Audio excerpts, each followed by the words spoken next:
Admiral Vex Korath stood on the bridge of the Imperial Dreadnought Dominion's edge, his crimson eyes fixed on the holographic display showing the outer rim of human space.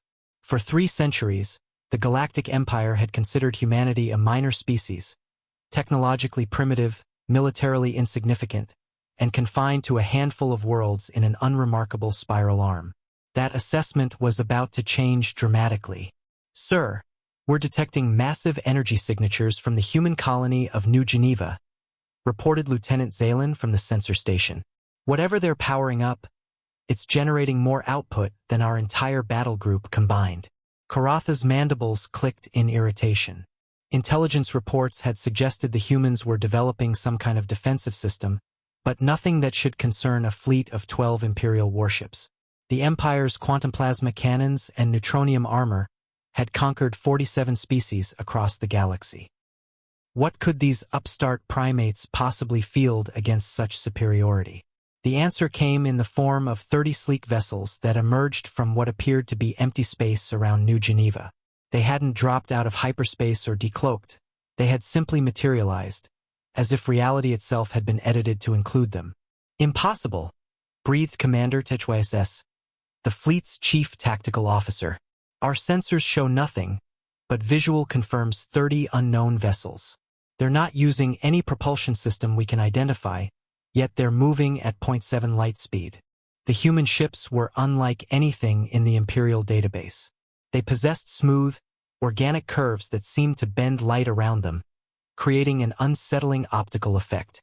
No visible weapons ports, no engine emissions, no electromagnetic signatures that would indicate conventional technology. They moved with an eerie grace, as if swimming through space-time itself." Captain Elena Rodriguez stood in the command center of the UES Prometheus, humanity's flagship, watching the Imperial formation through quantum-tunneled sensors. Her ship, like the others in the fleet, was built using principles discovered in the ruins of an ancient civilization found buried beneath Antarctica. The technology was millions of years old, based on manipulating the fundamental structure of reality itself. "Admiral Korath is hailing us," reported her communications officer, Lieutenant James Park. "Put him through," Rodriguez replied, straightening her uniform. The holographic image of the alien admiral materialized, his reptilian features contorted with barely contained fury. "Human vessel, you will stand down immediately. Your primitive ships are no match for Imperial technology."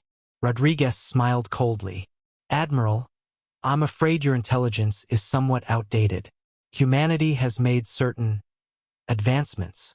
To demonstrate, she nodded to her tactical officer. The Prometheus fired a single shot, not an energy beam or projectile but something far more exotic. The blast struck the Imperial flagship's shields, which held for exactly 0.3 seconds before the ship's neutronium armor began to sublimate into exotic particles.